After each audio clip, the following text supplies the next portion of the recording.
Subscribe करें और bell दबाएं ताकि कोई खबर रह न जाए।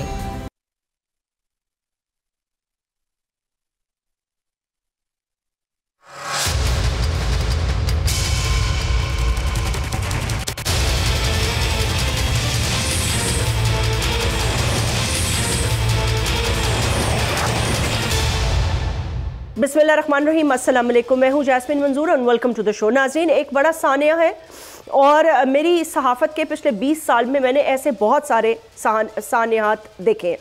बहुत सारी जगहों पे मैंने ख़ुद भी विज़िट किया। कुछ जो मेरी मेमोरीज़ में, जिसको कहते हैं ना कि इंसान की जो एक याद होती है उसके अंदर वो इनग्रेव हो जाते हैं, जैसे कि वो मैं शायद कभी वो वाक़या भूल नहीं सकती। तो वो जो वाक़या था वो था जो कि पूरी जो फैक्ट्री जलाई गई थी, जिसके अंदर 350 के करीब लोग जो है लुक़मा अचल बन गए थे और कोई सरो पैर नहीं था।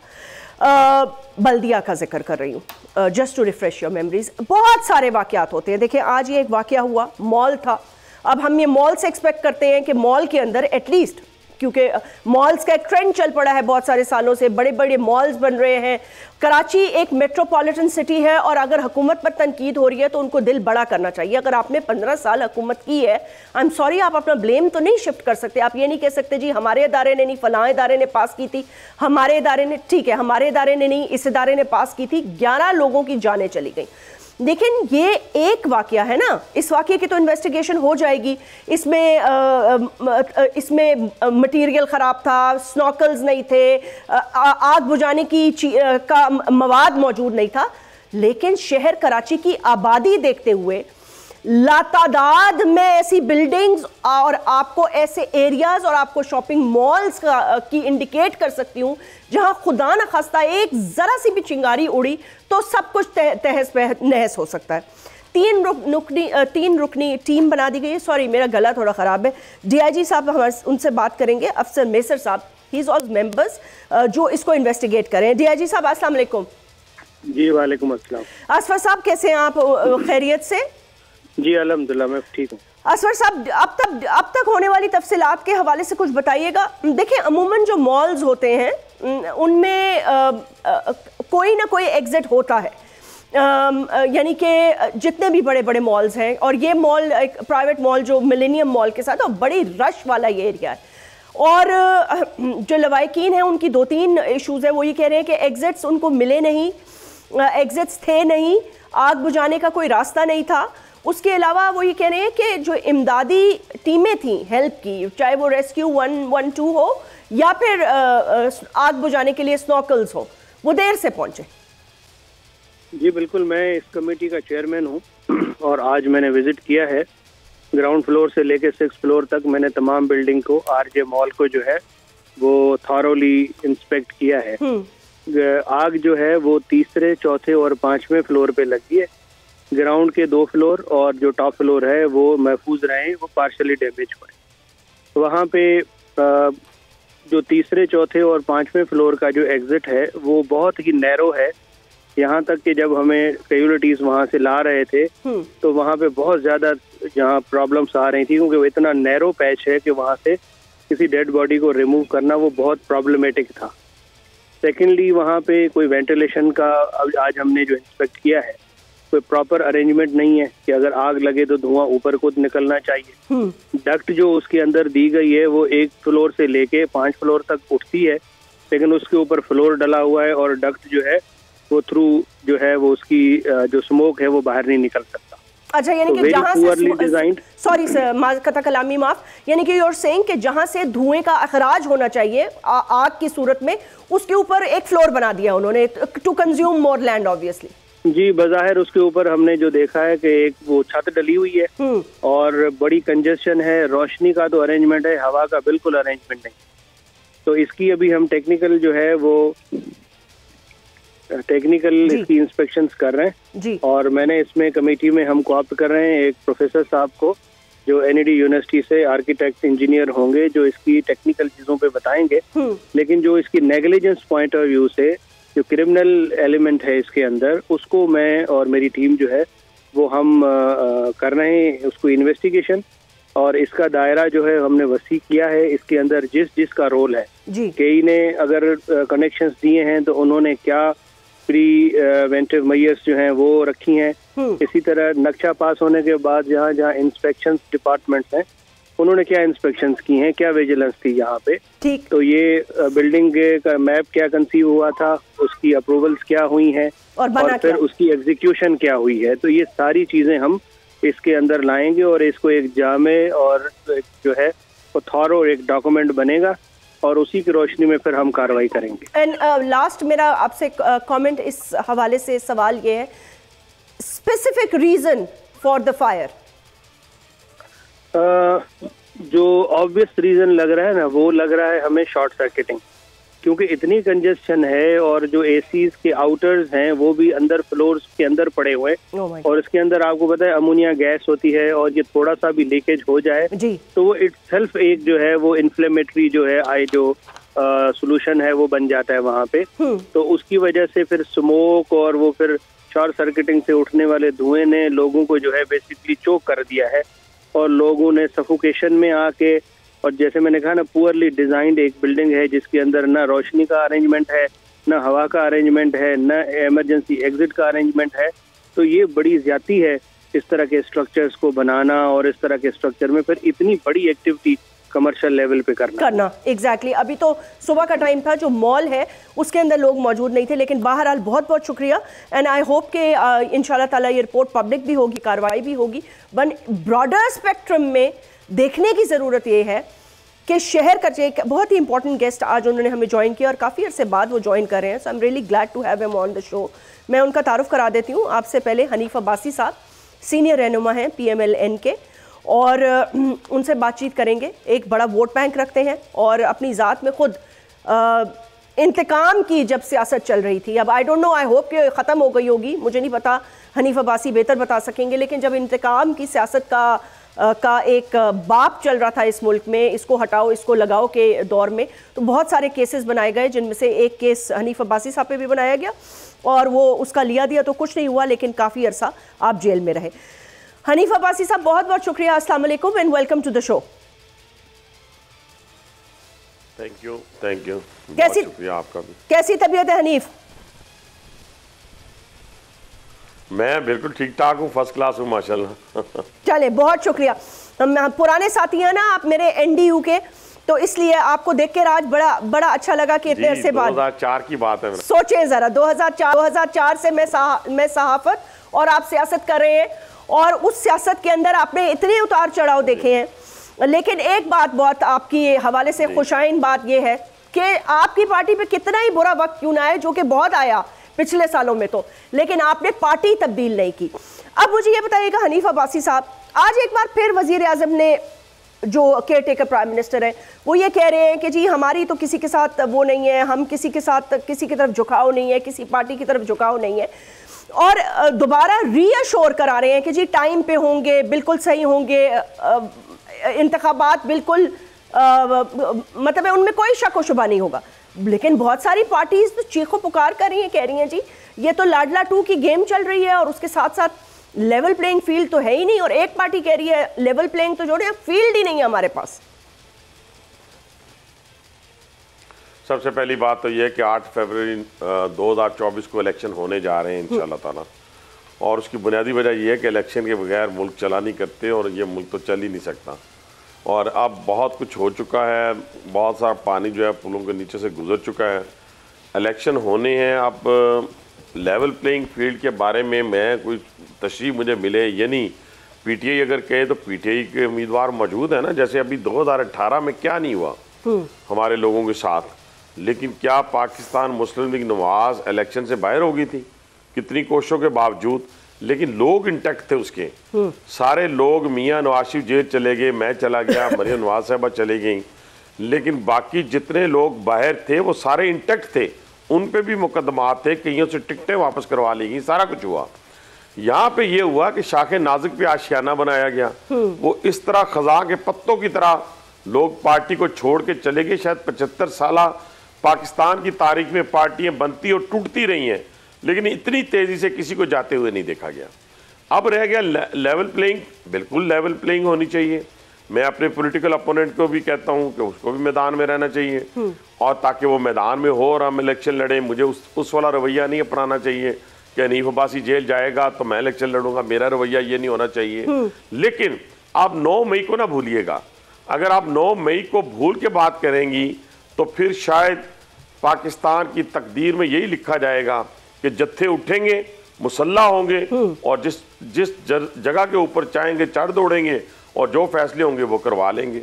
9 मई के मास्टरमाइंड, 9 मई के जो मौजूद थे कोर कमांडर हाउस को जलाने में, जहाज को जलाने में, मुजस्मों को तोड़ने में शोहदा के, या GH के ऊपर हमलावर होने में, या हमजा कैंप के ऊपर हमलावर होने में, उन रेडियो पाकिस्तान कैफरे किरदार तक पहुंचाना चाहिए।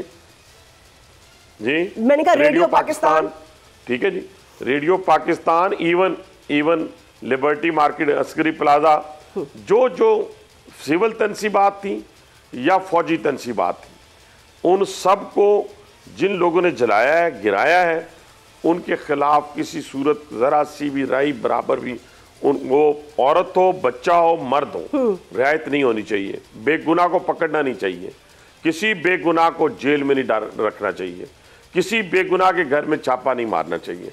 मैं इस मामले में तो साथ हूं। हाँ, ये वो लोग थे जिन्हें 1.5 साल तक उनकी आबियारी की गई 9 मई के लिए। 9 मई एक दिन में नहीं हो गया। 9 मई के लिए 1.5 साल नौजवान नस्ल को बताया गया कि आपका दुश्मन कौन है। कोई सियासी पार्टी नहीं बताई गई, बल्कि एक इंस्टीट्यूशन की तरफ इशारा किया जाता था। मुख्तलिफ नाम रखे हुए थे, कभी कहा जाता था मीर जाफर और मीर सादक कहा जाता था, कभी डर्टी हैरी कहा जाता था, कभी और बहुत सारे अल्फाज जो हैं वो अदा किए जाते थे। वहां तो पॉलिटिकल पार्टी को निशाना ही नहीं बनाया जा रहा था। जब ये एक छोटा सा वाकया हुआ गिरफ्तारी वाला, उसके ऊपर इतना बड़ा रद्द अमल। गिरफ्तारियां तो हमारी भी हुई थी, बेटी को बाप के सामने भी गिरफ्तार किया, बिल्कुल मुझे गिरफ्तार किया, 25 साल कैद दे के भेजा। तो क्या हमने वहां पे कुछ जलाओ घेराव किया था? इतने लोग मुश्तइल थे। उनको लीडर जो होता है वो उनको समझाता है, उनको बताता है, क्योंकि ये पाकिस्तान होगा, हम सियासत भी करेंगे, MNA भी बनेंगे, वजीर आला भी बनेंगे, वजीर आजम भी बनेंगे। अच्छा, तो हनीफ अब्बासी साहब क्रॉस नहीं करनी चाहिए। ये बिल्कुल मैं जिसका ख्वाब, ये आखिरी फिक्रा, जी आखिरी फिक्रा, जिसका ख्वाब दुश्मन ने 75 साल में देखा था, उस ख्वाब को PTI ने मुकम्मल किया। ये ठीक है। देखिए, 9 मई का तो एक ऐसा वाकया है, और उससे पहले जो एक पूरी जहन साजी की गई, जिस तरह के पूरी कौम को, मैं तो ये समझूंगी कि घरों को डिवाइड किया गया और एक तकसीम का एक सिलसिला था। बहुत सारे लोग ये समझ रहे थे और चाहते थे कि एक थर्ड पार्टी ऑप्शन हो, और जो ट्रू पॉलिटिकल पार्टीज या ट्रू पॉलिटिकल लीडर्स होते हैं, वो मेरा नहीं ख्याल कि कंपटीशन से इंसान को डरना या घबराना चाहिए। जितना मुल्क में कंपटीशन होगा उतनी पॉलिटिकल पार्टीज की परफॉर्मेंस बेहतर होगी, क्योंकि उनके ऊपर चेक एंड बैलेंस होगा। तो जो नए पाकिस्तान हो रही थी या बेहतर पाकिस्तान की बात हो रही थी, वो इस तर्ज में हो रही थी, लेकिन उसकी एग्जीक्यूशन इस तर्ज में नहीं हुई गई। हनीफ अब्बासी साहब, फिर मिलिट्री कोर्ट्स के हवाले से जो फैसले आए, उस पर फिर PMLN का क्या मौक़िफ़ है? आप तो सीनियर क़यादत में आपका शुमार होता है, और पार्लियामेंट ने भी एग्री किया, फिर बिल जी। देखिए, मिलिट्री कोर्ट्स के ऊपर अगर अब सुप्रीम कोर्ट ने फैसला दे दिया तो मेरी पार्टी का क्या डिसीजन होगा? जो सुप्रीम कोर्ट का डिसीजन होगा वही होगा। आपकी सोच क्या है इस हवाले से? लोअर कोर्ट की वो सजाएं नहीं, सोच मेरी नहीं, मेरी सोच तो वही है ना जो आइन और कानून पाकिस्तान का कहता है। ठीक है। अगर आइन की तशरीह, कानून की तशरीह सुप्रीम कोर्ट ने कर दी है तो दोबारा रिव्यू में कुछ जा रहा है और रिव्यू की सूरत में फिर सुप्रीम कोर्ट को फैसला दे देती है, तो मैं तो उसी को मानूंगा ना। देखिए ना, हम तो वो लोग हैं जिन्होंने ट्रायल कोर्ट्स के झूठे केसेस को माना है।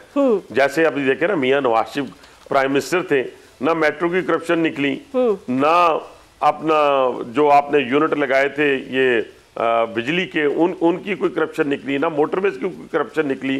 तो आप क्या किया, आप एक अदालत ने फैसला क्या दिया अकामे के ऊपर, शुरू पनामे से किया, अकामे पे आपने एक वजीर आजम को निकाल दिया, उस फैसले को भी कबूल कर लिया। मुझे 25 साल कैद ट्रायल कोर्ट ने दे दी, मैंने कबूल कर ली। मुझे हाई कोर्ट ने एक्विटल दे दिया, मुझे बरी कर दिया। तो आप देखें ना, इस मुल्क में आइन और कानून जिस सूरत में भी मौजूद है वो है ना।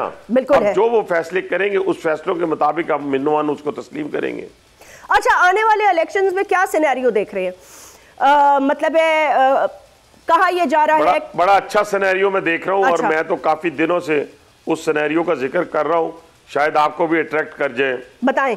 वो ये है कि देखें, इस वक्त की जो ग्राउंड की सूरत हाल है, लोगों के अंदर मियां नवाज शरीफ के आने के बाद एक बहुत उम्मीद की किरण पैदा हुई है कि पाकिस्तान चलना शुरू हो जाएगा, इसकी तरक्की उसी तरह शुरू हो जाएगी जैसे 2013 के बाद इक़्तिदार संभालने के बाद नवाज शरीफ साहब ने इस मुल्क से अंधेरों को गायब किया था। इस मुल्क के अंदर सी पैक की सूरत में $62 बिलियन लेके आ रहे थे और इस मुल्क के अंदर मोटरवेज के जाल बिछा दिए, नए हॉस्पिटल्स बन गए, पंजाब तरक्की करता करता कहाँ से कहाँ पहुँच गया। और इस मुल्क के अंदर सिर्फ ये नहीं हुआ बल्कि China, Russia, middle east, America, Europe सब पाकिस्तान के साथ खड़े थे। उस वक्त तन्हाई में नहीं था पाकिस्तान। तो अब उम्मीद की किरण इस वक्त कारोबारी लोगों में भी, मुलाजमत पेशा लोगों में भी, आप यकीन माने मैं खुद इस बात को तस्लीम करता हूँ कि महंगाई का आलम जो आज है वो पाकिस्तान की 75 साल तारीख में नहीं था। आप इलेक्ट्रिसिटी ले लें, आप गैस के बिल ले लें, आप ज़रूरियात ज़िंदगी ले लें, किसी चीज़ में आम आदमी को कहीं का नहीं छोड़ा, दीवार के साथ लगा दिया है। लेकिन एक शख्स है जो शख्स पहले भी 3 मरतबा, आप 2013-17 की जब हम बात करते हैं ना तो लोग कहते हैं नहीं, हाँ भी मैं कहता हूँ कि उस वक्त मसला क्या था, क्या मुल्क में धमाके हो रहे थे, लाकानूनियत थी, महंगाई थी, ये एक सेकंड हनीफ अब्बासी साहब, मैं बताती हूँ ना, मैं आपसे यही सवाल करना चाहती हूँ। देखिए सवाल बड़ा सख्त है, सख्त इन द सेंस के कोई खराबी का सख्त नहीं है, लेकिन मुल्क के लिए अगर बेहतर रास्ते पैदा करने हैं तो इस सवाल को once and for all confront करना होगा। और सवाल यह है कि वो एक पेज जो पहले एक पेज होता है और फिर 1.5, 2, 2.5 साल के अंदर वो पेज फट जाता है। और अमूमन मैंने ये देखा है कि आपकी हुकूमत के अंदर पेज जल्दी फटता है। ये जो पेज का फटना है ना, यही सबसे बड़ी फसाद की जड़ है, जिससे कि पूरी पटरी की पटरी उखड़ जाती है और मुल्क फिर वो पुरानी 10-20 साल पहले तक चला जाता है। हम आंगी, बैलेंस और बर्दाश्त, इन तीनों पर चलना होगा सबको। मैं आपसे बिल्कुल इत्तेफाक करता हूं। देखें, जब इंसान MNA बन जाता है ना, हम लोग आपको पता है बनते रहे हैं बिल्कुल। और जब हमारे पास को मिलने के लिए आता है तो हमें पता होता है इस शख्स ने वोट नहीं दिया, हम उसे गले लगाते हैं। लेकिन अब जिद्दी बच्चों का हम क्या कर सकते हैं? अगर 74 साल की उम्र भी बंदा जिद्दी हो, देखें अब 2003 का हनीफ अब्बासी, आज आपने थोड़ी सी उसमें मैच्योरिटी देखी, बिल्कुल देखी, वो 2008 में थोड़ा सा डिफरेंट था, 2013 में डिफरेंट था, 2018 में कैद के बाद डिफरेंट है। बंदा कब्र तक सीखता है और अगर सीखना चाहे सेल्फ अकाउंटेबिलिटी करता है शाम को, यार मैंने 200 बंदों को डील किया, बड़ा अच्छा किया, लेकिन 3 बंदों के साथ तेरा एटीट्यूड जो था वो अच्छा नहीं था, अगर उनको भी तुम इसी तरह डील कर लेते तो क्या तेरा जाता। ये बातें वहाँ होती हैं जहाँ कोई अक्ल रखता हो, और अक्ल रखने वाले लोग इस पाकिस्तान में ज़्यादा तादाद में मौजूद हैं। बदकिस्मती से जब हम इक़्तिदार ज़बरदस्ती किसी को देते हैं, हम ना ज़बरदस्ती इक़्तिदार लेने आए हैं ना हम लेंगे, हम इक़्तिदार लेंगे बड़े वाज़ेह तरीक़ाकार से। मैं आपको बताने लगा हूँ कि हम जब वोट डलेगा बैलेट बॉक्स के अंदर, वहाँ से वोट शेर का है तो शेर का निकले, तीर का है तो तीर का निकले, किसी और जमात का है तो उस जमात का निकले।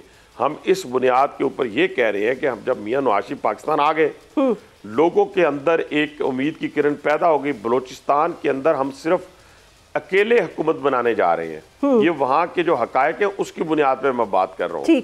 इसी तरह पंजाब के अंदर हम अकेले हुकूमत बनाने जा रहे हैं, KP के अंदर हमारी इत्तेहादी हुकूमत बनेगी, और सिंध के अंदर हम टक्कर का इंशाअल्लाह ताला मुकाबला करेंगे पीपल्स पार्टी के साथ, और वहां भी इत्तेहाद हमारा मजबूत इत्तेहाद बनने जा रहा है। MQM के साथ साथ कन्वेंशन मुस्लिम लीग है, GDA है, और भी जो पार्टी वहाँ की इलाकाई पार्टी बताएं हनीफ अब्बासी साहब, वफाक में क्या सिनेरियो होगा? जरूरत पड़ेगी कुछ लोगों की, बैसाखियों की, जब आप पंजाब जीत जाएंगे, ठीक है, नहीं अगर तो बैसाखियों से लेना है ना, और मैं आपके पैगाम अपने टेलीविजन के जरिए, और आपका बड़ा अच्छा प्रोग्राम सारी दुनिया देख रही होती है माशाल्लाह, मैं ये कहता हूँ कि मैं दुनिया को भी बताना चाहूँ, खासतौर पे पाकिस्तानी कौम को, कि अगर चूचू का मुरब्बा ही बनाना है तो फिर चूचू के मुरब्बे में फैसले जो है ना, वो एक पार्टी जो है अपना विजन इम्प्लीमेंट नहीं कर सकती। और ये इसलिए ज़रूरी है, मियाँ नवाज शरीफ जब पंजाब से जीतेंगे या बलूचिस्तान से जीतेंगे और इत्तेहादी हुकूमत होगी KPK के अंदर, तो आप अंदाजा लगा लेना, तो अक्सरियत तो आ गई फिर मियां नवाज शरीफ साहब के पास। जब अक्सरियत आएगी तो वो अपना विजन जो है वो उसको इम्प्लीमेंट आसानी के साथ कर सकेंगे, और उनके पास तजर्बा भी है, 3 दफ़ा के वज़ीर आज़म भी रहे हैं, और मुझे उम्मीद है अल्लाह के यहाँ के इस दफ़ा जब वो वज़ीर आज़म बनेंगे तो 5 साल पूरे करेंगे, वही पाकिस्तान की तरक्की का दौर होगा, और उसको किसी सूरत नहीं खोना चाहिए, कोई नया तजर्बा नहीं करना चाहिए, किसी सूरत इक़्तिदार को उस शख्स के हाथ से जाने नहीं देना चाहिए जिसका बैलेट पेपर जो है बैलेट बॉक्स से अक्सरियत में निकला है। चलिए ठीक है, ये फैसला तो हो गया, और जाहिर सी बात है अवाम जिसके लिए वोट डालेगी, हमारी भी ख्वाहिश यही है, हम भी यही चाहते हैं। हमने भी बड़े एक्सपेरिमेंट्स देख लिए, बड़ी बातें सुन ली, लोगों की ख्वाहिशात भी देख ली, लेकिन कहाँ कुछ जाता है, होता कुछ है, निकलता कुछ है। ये चूचू के मुरब्बे से पाकिस्तान नहीं चल सकता। देखिए, जीना मरना अगर इधर है तो सही फैसले और सही वक्त पर सही फैसले के साथ खड़े होने की ज़रूरत है।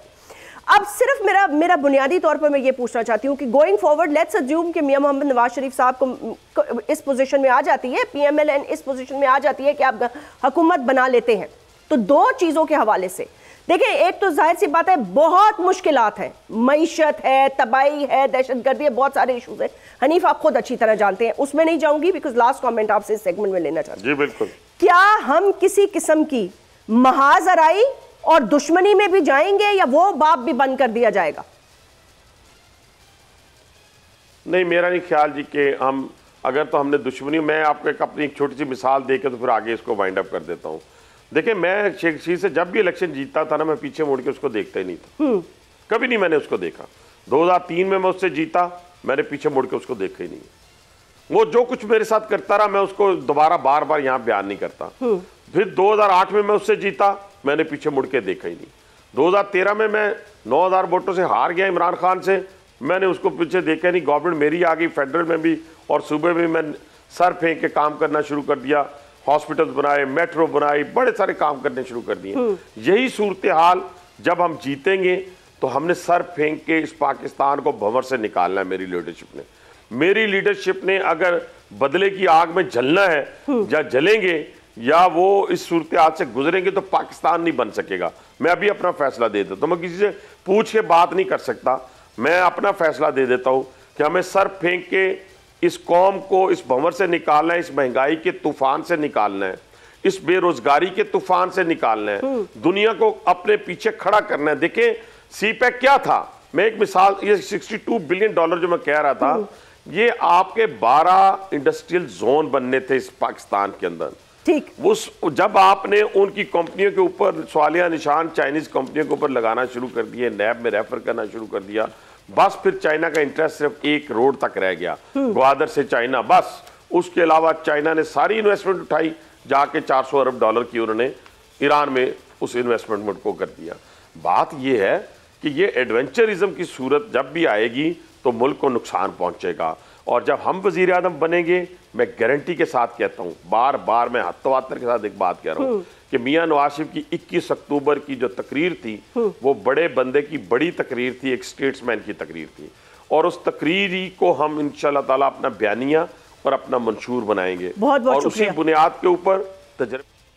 हनीफ अब्बासी साहब, बहुत बहुत शुक्रिया हमें ज्वाइन करने का। हनीफ से बात कर रहे थे, उन्होंने अपने मंशूर के हवाले से भी बात की, उन्होंने ये भी बताया कि किस तरफ जा सकते हैं, कहाँ कहाँ हुकूमत बनाने की इंडिकेशन भी उन्होंने दे दी, और वाज़े लग रहा है उनको कि इलेक्शंस के अंदर किसकी बरतरी होगी। एक ब्रेक लेते हैं, और फिर जिस इत्तेहाद का वो जिक्र कर रहे थे, वो इत्तेहाद जो सिंध में बनने जा रहा है, क्या वो पीपल्स पार्टी के लिए किसी तरह की खतरे की निशानी हो सकती है, या Peoples Party is very comfortable because Asif Ali Zardari साहब, फॉर्मर प्रेसिडेंट ऑफ पाकिस्तान, उन्होंने भी तमाम इलेक्टेबल्स से राह हमवार करना, उनको जोड़ना और उनसे बातचीत का सिलसिला शुरू कर लिया। Right after this break.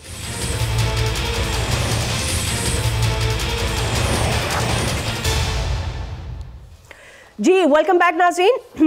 Break पे जाने से पहले हम हनीफ अब्बासी साहब की गुफ्तगू सुन रहे थे। अच्छा, अगर इस वक्त सिनेरियो देखा जाए तो बहुत ही पीपल्स पार्टी सिंध की हद तक बड़ी कंफर्टेबल नजर आ रही है, जो गुफ्तगू हो रही है उनसे, इंटरव्यूज़ के दौरान जो हम उनकी प्रेसर्स देख रहे हैं, जो उनके जलसे देख रहे हैं। तो दूसरी तरफ PMLN वाज़े तौर पे आके बता रही है कि कहाँ किसके साथ किस तरह का इत्तेहाद होगा और कहाँ किस तरह की हुकूमत बनाई जाएगी।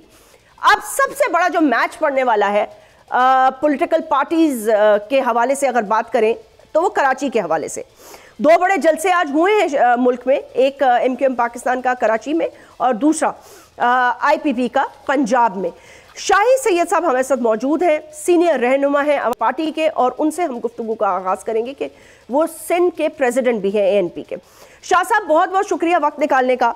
ये जो आज बैठक लगी और इसके बाद जो खबरें हम तक आई, उस हवाले से ये इत्तेहाद किस किस का है, कौन कौन है, कितना मजबूत इत्तेहाद है?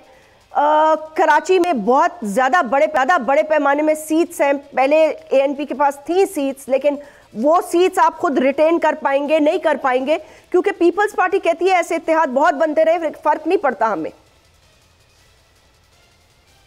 सबसे पहले यासीन मैं आपका और देखने सुनने वाले को सलाम देता हूँ और आपका शुक्रिया अदा करता हूँ। देखो, इस वक्त जो मुल्क के हालात है या जो हालात माशी हालात हैं, चाहे वो सिक्योरिटी के हालात है, तो इसको मेरे मद्देनजर रखते हुए हमें पार्टियों से बालातर, कौमियतों से बालातर होकर के मुल्क के लिए सोचना है, अवाम के लिए। अवाम बहुत पिछड़ा है। मेरी राय छोड़े, मुझे तो छोड़े, लेकिन आप अवाम चाहे जिस सूबे का है, चाहे कोई भी है, वो परेशान हाल है। इस परेशानी के वक्त में हम लोगों को इत्तेहादों की जरूरत है। वो इत्तेहाद सिर्फ इलेक्शन तक ना हो कि सिर्फ इलेक्शन में मैं कामयाब हो जाऊँ और फिर जाए। मैं तो ये समझता हूँ कि आगे मुल्क चलाने के लिए भी इत्तेहादों की जरूरत है, क्योंकि इस मुल्क को काफी हमने डैमेज किया, नुकसान किया गलत पॉलिसियों की वजह से। हमारे सिक्योरिटी की हालत और हमारे माशी हालत दोनों बेहतर नहीं है, उसको आप ठीक नहीं कह सकते हो। नहीं, लेकिन वो एक सेकंड शाह साहब, वो तो आपकी बात से मैं 100% एग्री करती हूँ कि, लेकिन ये वो इत्तेहाद थोड़ी है। ये तो इत्तेहाद आप पीपल्स पार्टी के खिलाफ बना रहे हैं ना इलेक्शन लड़ने के लिए। अगर तो ये एक कौमी मफाद के लिए इत्तेहाद बन रहा होता तो फिर हम ये कह रहे होते कि जी सारी पॉलिटिकल पार्टी सर जोड़ के बैठ गई इलेक्शन से पहले, के बाद में वो कोई भी आए, वफाक में आए, सूबे में आए, लेकिन ये पॉलिसीज होंगी। लेकिन ये तो दूसरा इत्तेहाद है ना यासीन। आप बिल्कुल ये आपका सोच हो सकता है। मैं अपनी सोच के साथ मुताबिक ईमानदारी के साथ ये बताता हूँ कि ये किसी के खिलाफ नहीं है। अच्छा, ये कराची के मफाद में है और सिंध के मफाद में है। ठीक, क्योंकि कराची और सिंध में बड़े सिस्टम के जरिए कराची को लूटा गया, कराची को छोड़े पूरा सिंध का हालत खराब है। मैं ये भी नहीं कह सकता कि लड़काना खुश है, नवाब शाह खुश है। पूरा सिंध का और पूरा पाकिस्तान का हालात आप खुद देख सकते हो, महंगाई के हालात आप देख सकते हो। तो मेरे ख्याल में कि इसको आप सिर्फ इस जरिए पे न देखें कि हमने इलेक्शन के लिए इत्तेहाद दिया। मेरे नजदीक तो ये जो इत्तेहाद है ये कराची के लिए, पूरा सिंध के लिए है, और ये इस इलेक्शन तक न रुके, ये इलेक्शन से आगे बढ़े, हुकूमत चलाने में भी साथ दे। अगर मिसाल अक्सरियत कोई भी हासिल करे, चाहे पाकिस्तान पीपल पार्टी भी अक्सरियत हासिल करे, उनको चाहिए कि वो अपोजिशन को साथ लेके चले। इसी तरीके से नवाज शरीफ को भी अगर अक्सरियत मिलती है तो उनको भी चाहिए कि अपोजिशन को साथ लेके चले। उसकी वजह है कि मुल्क में माशी हालत, सिक्योरिटी की हालत वो बिल्कुल बेहतर नहीं है, वो बिल्कुल हम अफोर्डेबल ही नहीं है कि इस वक्त दोबारा हम कोई ऐसे गलत फैसले करे। आप खुद रोजाना की बुनियाद पे आप देखते हो जो दहशतगर्दी हो रही है, जो इंतहा पसंदी हो रही है। हमारे फौज के बच्चे कर्नल लेवल तक और मेजर लेवल तक रोज के हिसाब से 1, 2, 3 शहीद हो रहे हैं। अगर कोई गलत पॉलिसियां है, हमारे पास चीनी की शॉर्टेज है, हमारा पड़ोसी मुल्क, इस्लामी मुल्क, भाई बरादराना मुल्क अफगानिस्तान हमसे नाराज बैठा हुआ है, वो अपने बीजे इंडिया के साथ अड़ा रहा है, वो उनको वो अच्छा लग रहा है और हम उनको बुरे लग रहे हैं। तो लिहाजा इस वक्त जो हालात है, मैं ये समझता हूँ कि ये सोचने का मौका है कि हम लोगों ने कितनी गलतियां की, उनको रोकना चाहिए। हर बंदे को, हर पार्टी को और हर इदारे को वो थोड़ा सोचना होगा कि हम लोगों ने क्या खोया, क्या पाया।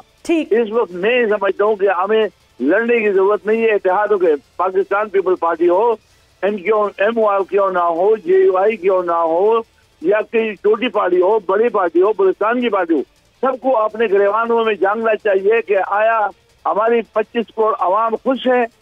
मुझे छोड़े, आपको भी छोड़ दे, ये आवाम नीचे अपने पड़ोस अड़ोस में देखेगा, अपने घर में मुलाजिमों से पूछेगा जी क्या हाल है। शाह साहब आपको भी अच्छी तरह कोई खुश नहीं है, कोई खुश नहीं है, और खुश इसलिए नहीं है क्योंकि अभी तो PDM की हुकूमत खत्म हुई है और दोबारा वही पार्टीज इलेक्शन में जा रही है। तो आवाम इस महंगाई के दौर में कैसे खुश हो सकती है? शाहिदा रहमानी साहिबा भी हमारे साथ मौजूद है, सीनियर रहनुमा पीपल्स पार्टी की, उन्होंने भी हमें ज्वाइन किया। शाहिदा साहिबा, गुफ्तगू आपकी तरफ लेके आती हूँ। शाह साहब से मेरी गुफ्तगू हो रही है, वो ये कह रहे हैं कि ग्रेटर इंटरेस्ट में एक इत्तेहाद बन रहा है। अच्छा, अब ये जो इत्तेहाद है इससे पीपल्स पार्टी को कराची में, सिंध में मुश्किलात पैदा होती हुई दिखाई दे रही हैं, क्योंकि PMLN बड़ी कंफर्टेबल है। वो ये कह, आज बलूचिस्तान में भी आपने देख लिया होगा, बाप पार्टी तितर बितर हो गई है।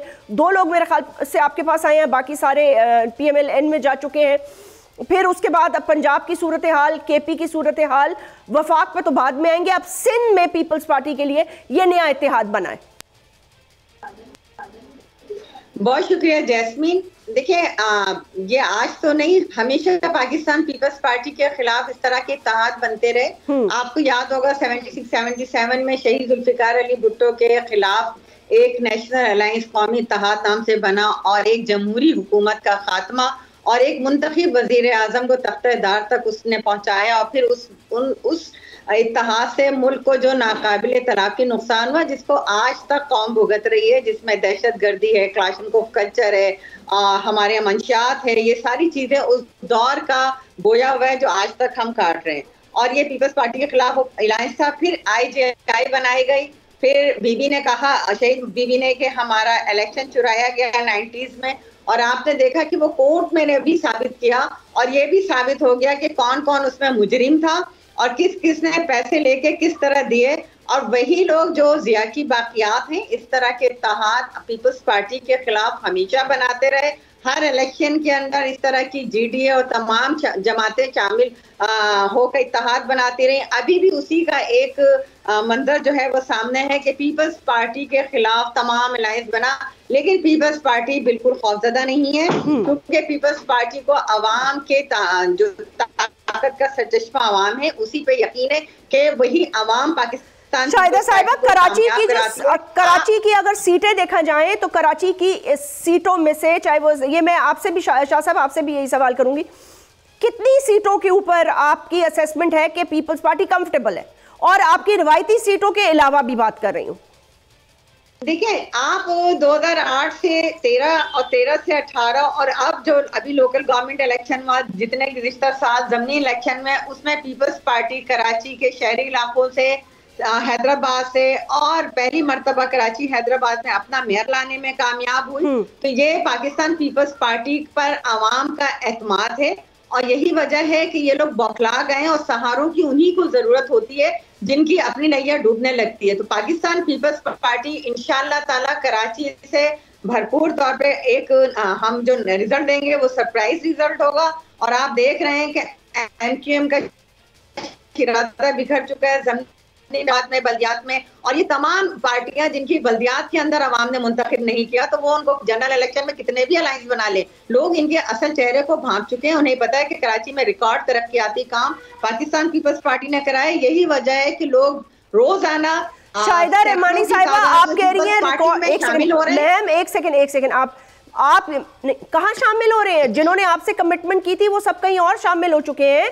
और दूसरी मैं ये कह रही हूँ कि आप कह रही हैं रिकॉर्ड तरक्याती काम कराए, लेकिन जो पॉलिटिकल पार्टीज जो इत्तेहाद बना रही हैं वो ये कह रहे हैं, बल्कि शाही सैयद साहब अभी ये कह रहे थे, शाही सैयद साहब आप वो तो कह रही हैं हमने रिकॉर्ड तरक्याती काम किए हैं, आप ये कह रहे हैं कि कराची के लिए। मैं आपके सवाल का जवाब दे दूं, फिर आप जाइए। जी दे दीजिए। सिंध में और कराची की बात की, अगर आप बलूचिस्तान की बात करते तो देखिए बलूचिस्तान में वही बाप जिनको पाप कहा जा रहा था, आज अगर वही बाप के लोग वही जो इलेक्टेबल्स या बाप और पाप होते हैं वो अगर शामिल हो रहे हैं, तो ये हमारी मंजिल ये नहीं, हमारा जो टारगेट है अवाम है। और अवाम इंशाअल्लाह ताला पीपल्स पार्टी का आपने देखा KP में चेयरमैन साहब ने एबटाबाद से लेकर अपर दीर और चित्राल मर्दान सारे विजिट किया और वर्कर कन्वेंशन शानदार तरीके से किया। हम अवाम में जा रहे हैं, ये लोग हमारे खिलाफ अलायंस बनाने के लिए तमाम लीडरशिप मुत्तहिद हो रही है, लेकिन असल फैसला अवाम ने करना है। ठीक है, ये बात तो बिल्कुल दुरुस्त है कि असल फैसला अवाम ने करना है। शाह साहब वो ये कह रही है कि इससे कोई फर्क नहीं पड़ता, वैसे कि बहुत इत्तेहाद बन चुके हैं और ये हाल ही में हमने GDA का भी इत्तेहाद देख लिया, उनका क्या हाल हुआ वो आपके सामने।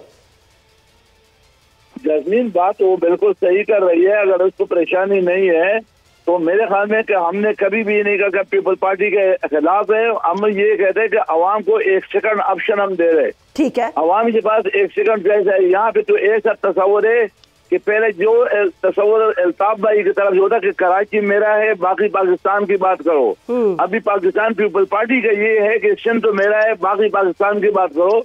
तो हम ये पार्टियां इकट्ठा होकर के जो 60% वोट लिया हुआ है, हम अगर इत्तेहाद करके इनको हम सेकंड ऑप्शन आवाम को दे रहे हैं कि भाई अगर आप इससे खुश है तो बिस्मिल्लाह, अगर नहीं है कोई तो हमारे पास ये लेवल है और हम आपके को इसी तरीके से हम ये कभी नहीं कहेंगे कि हम सिंध पे हुकूमत करें या हुक्मरानी का दावा करें या सिंध को या हमारा दावा।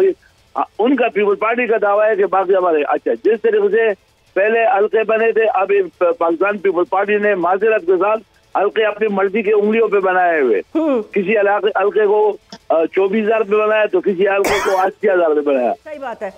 लेकिन बहरहाल इलेक्शन कमीशन पाकिस्तान से हमारी अपील है कि वो इसको जरा देख ले। यहाँ पर जो सिंध का इलेक्शन कमीशन है उसके लोगों में इतराजात है और आने वाले आप ये इतराजात लेके सिंध इलेक्शन कमीशन में गए हैं, उन हल्कों की निशानदेही की है?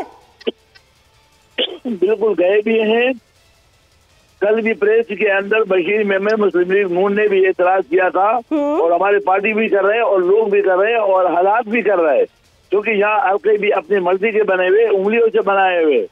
अच्छा शाह साहब, मैं आपसे, ठीक है, मैं लासानी सवाल तो नहीं कर रही हूँ, ना मैं इन चीज़ों पे बिलीव करती हूँ, और मैं सिर्फ ये बिलीव करती हूँ कि सिर्फ मेरी अपनी ज़ात की अगर कोई पहचान है तो सिर्फ पाकिस्तान है, ये बस हरा झंडा। और मैं पूरी दुनिया में जहाँ भी गई हूँ, अगर किसी ने मुझसे सवाल किया मैंने यही कहा मैं पाकिस्तानी हूँ। लेकिन वोटर का जहन ये नहीं होता। अब क्या ANP का वोटर इस MQM पाकिस्तान के इत्तेहाद को एक्सेप्ट करेगा? JUIF,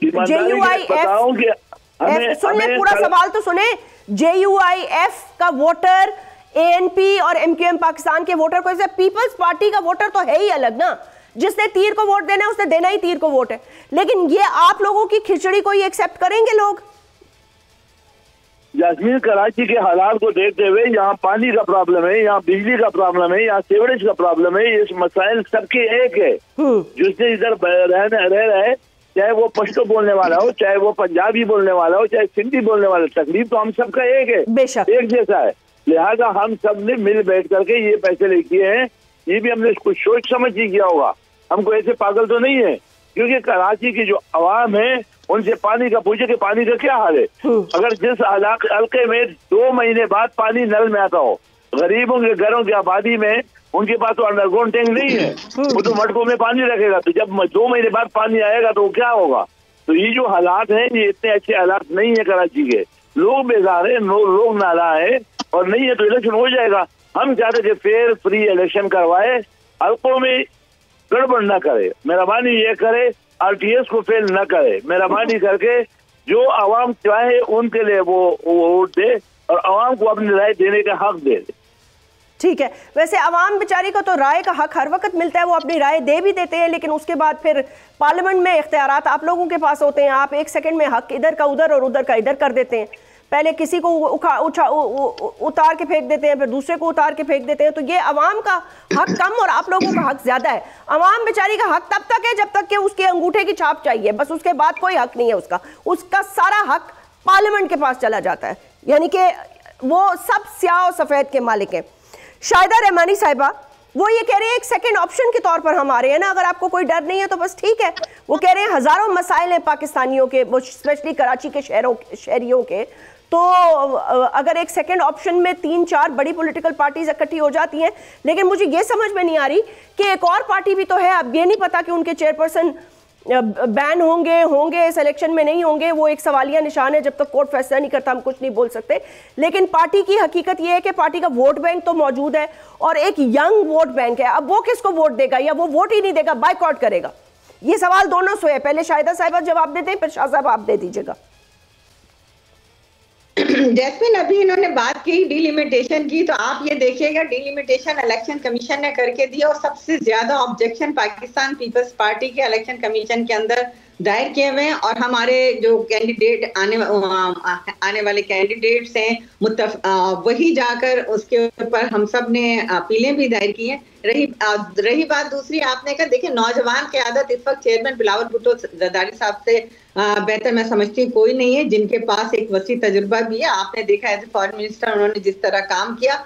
अभी ये बात कर रहे थे कि जी पानी नहीं है, बिल्कुल पानी नहीं है, लेकिन जब हम अलायंस में थे हमने K4 मंसूबे के लिए प्राइम मिनिस्टर से on the floor of the house CM house में और एक प्रोजेक्ट रखवाया कि इसके अंदर सबसे ज्यादा पैसे रखे प्राइम मिनिस्टर ने वादा किया और चेयरमैन बिलावल साहब ने उस वक्त के वजीर आला सिंध ने जोर दिया कि कौन से प्राइम मिनिस्टर ने, शाहिदा साहिबा ये भी तो वजाहत करें, कौन से प्राइम मिनिस्टर शहबाज शरीफ साहब उस प्राइम मिनिस्टर 15 साल हो गए, 15 साल अलायंस में थे, लेकिन हमने सबसे ज्यादा जोर दिया जब बजट आता है तो वही पीएमएलएन जिनके साथ इत्तेहाद है उसमें उन्होंने पेनेट के बराबर भी बजट ना रखा, जिसके ऊपर हमने शोर भी किया, आवाज भी उठाते रहे, बाकायदा एहतजाज भी रिकॉर्ड कराया। आज उन्हीं के साथ ये मिलकर पानी का मसला हल करेंगे, जिनके पास जब मौका था, जब वो प्राइम मिनिस्टर थे, तो वो कराची के लिए कोई ऐसा खातिर खा काम ना कर सके। तो बहरहाल हमें तो कोई शिकवा नहीं है, ना हमें खौफ है, और हम तो वेलकम करते हैं कि आए। ये कोई नई, मैंने आपसे स्टार्ट में कहा, पहले भी अर्ज किया कि देखें ये तो 76 से अलायंस बनते रहे, मुस्तकिल बन रहे हैं, और आप देखें कि जीडीए का शिरादा जिस तरह। ठीक है, अच्छा ठीक है, ओके शाहिदा साहिबा मैं आपका मौक़िफ़ आ गया। आपने कहा जो यंग वोटर है वो आपकी सोच और बसीरत और एनालिसिस के मुताबिक, और मैं सिर्फ अब कराची तक की बात कर रही हूँ क्योंकि इस इत्तेहाद की हम बात करें, और ज़ाहिर है यंग वोटर तो पूरे पाकिस्तान में 60% है। शाह साहब, क्या आप उस वोटर को कायल कर सकते हैं? उस वोटर को आपका, क्योंकि देखें काम है कोशिश करना, ठीक है, और ये इत्तेहाद बनने का मकसद भी यही है कि जो कराची में पिछले अदवारों में जो भी हुआ, वो पीटीआई के भी लोगों ने वोट दिया, पीटीआई के भी लोगों ने आजमाया, पहले 4 साल 5 साल पीटीआई के भी इधर रहे, एमएनए भी रहे और उनके एमपीए भी रहे। पिछले 4-5 सालों से अगर जो कराची शहर में पानी का, रोड का, स्ट्रीट का, लाइट का, बिजली का, एजुकेशन का जो हाल है, वो उससे अगर लोग मुतमईन है तो दोबारा उनको वोट दे देंगे, और अगर मुतमईन नहीं है तो वहां में वोट देंगे। मैदान तो खुला है, मैदान खुला। हमने कोई इतने बड़े दावे तो नहीं किए कि हमको इतने 100 सीटें मिल देंगे, 400 सीटें। हमारे इधर जो हिस्सा है बकदर जुस्सा है, हमारे 1-2 सीट से क्या फर्क पड़ेगा। लेकिन हमारे लिए तो हमारे पीपल पार्टी खुद करके एएनपी खत्म हो गया, तो लेगाना अगर एएनपी खत्म हो गया तो फिर टेंशन परेशानी किस बात की है। अच्छा शाह साहब, ये हमें कोई टेंशन नहीं है, शाह साहब हमें कोई टेंशन नहीं है, आप लड़े और हम तो वेलकम कर रहे हैं। वो कह रहे हैं हम तो वेलकम कर रहे हैं। शाह साहब, आप ये कह रहे हैं कि कहते हैं कि एएनपी खत्म हो गया है। कराची के हवाले से तो चले ठीक है, आपको मैंने हमेशा एक्टिव देखा, बहुत ज़्यादा पॉलिटिकली, अब आप दोबारा से एक दफ़ा फिर इत्तेहाद के मामलात में ये एएनपी का नया एक आया कि एमक्यूएम पाकिस्तान और दीगर के साथ। केपी के सतह पे क्या सिचुएशन है? एएनपी बिल्कुल गायब है, कोई जलसे जुलूस नहीं, कोई बड़ी बात नहीं, कोई बयान नहीं। देखो एएनपी छोटी पार्टी है और इतनी बड़ी पार्टी नहीं है जिस तरह पीपल पार्टी या नून है। अभी आज भी बलूचिस्तान में हमारा अमीर हैदर खान ओदी साहब गया हुआ है, वहाँ भी शमूलियत हुआ है। कराची में भी हमारे पार्टी के इंट्रा पार्टी इलेक्शन हो रहे हैं, तंजीमसाजी हो रही है, इधर हमारे छोटे छोटे बड़े एक्टिविटियाँ हो रही है, उस सुबह में अंदर भी हो रहा है, और लोग लगे हुए कोशिश कर रहे हैं जितना जो होगा। तो हमारी एक पार्टी बुनियादी तौर पर हमारा जो ढांचा है वो वार्ड यूसी से है, यूसी है, जिला है हमारा, फिर सुबह है, तो हमारा एक्टिविटी साल के 12 महीने चलता रहता है। ये नहीं कि हम सिर्फ इलेक्शन के लिए करते हैं, लेकिन हाँ ये जरूरी है कि हमारे वो चीजें नहीं होती। ठीक है शाहिदा रहमानी साहिबा, मैं एक जरूरी सवाल आपसे ये करना चाहती, टाइम है मेरे पास, मैं ये पूछना चाह रही थी, लास्ट मिनट। अच्छा, मैं ये पूछना चाह रही थी कि 1 मिनट में अगर आप ये बता दें, एक तरफ आप यंग वोटर की, बिलावल भुट्टो जरदारी साहब की बात करती हैं, फिर हम उनका बयान देखते हैं कि ये जो सारे बुजुर्ग हैं ये माइनस हो जाएं, तो इसके लिए फोकस करने के लिए उनको मैदान में आना पड़ेगा और अपने यंग लोग जो हैं वो दिखाने पड़ेंगे जिनको वो मैदान में ला। लेकिन उधर हम देखते हैं कि आसिफ अली जरदारी साहब सारे इलेक्टेबल्स से रब्ता कर लिया, और इलेक्टेबल्स तो यंग नहीं हो सकते। देखिए जैस्मीन, चेयरमैन बिलावल भुट्टो जरदारी साहब ने अभी लास्ट 15 डे से आपने देखा कि मिठी में शानदार जलसा करने के बाद सिर्फ सिंध के खरपारकर जिले में गए, उसके बाद वहां से वो केपी में गए, वहां पे एक उन्होंने 6-7 दिन के अंदर मुश्तमिल एक दौरा किया, और उसमें अपने यंग वोटर से भी मिले, और वो मिल रहे हैं और वो अपनी मेहनत कर रहे हैं, और इंशाल्लाह ताला पाकिस्तान के जो नौजवान हैं उनकी वो उम्मीद है, और वो पाकिस्तान के नौजवान उन्हें पसंद भी करते हैं। और जहां तक आप बात कर रही हैं सदर आसिफ अली जरदारी साहब की, वो पीपल्स पार्टी पार्लियामेंटेरियन के सदर हैं, और वो पार्टी पार्लियामेंटेरियन के हवाले से अपना स्ट्रेटेजी भी बनाते हैं, और आपने देखा कि उनकी मुदब्बराना सियासत का तमाम पार्टी के लोग ना सिर्फ मुअत्तरिफ हैं बल्कि जब जब मुश्किल वक्त पड़ा किसी भी पॉलिटिकल पार्टी पे तो हमेशा सदर जरदारी साहब से रहनुमाई ली। बहुत बहुत शुक्रिया हमेशा। शाहिदा रहमानी साहिबा, सीनियर रहनुमा पाकिस्तान पीपल्स, शाहिद सैयद साहब सीनियर रहनुमा अवामी नेशनल पार्टी के सिंध के सदर, गुफ्तगू कर रहे थे हमसे। नाज़रीन अपना ख्याल रखिएगा, आपसे फिर मुलाकात होगी। अल्लाह हाफिज।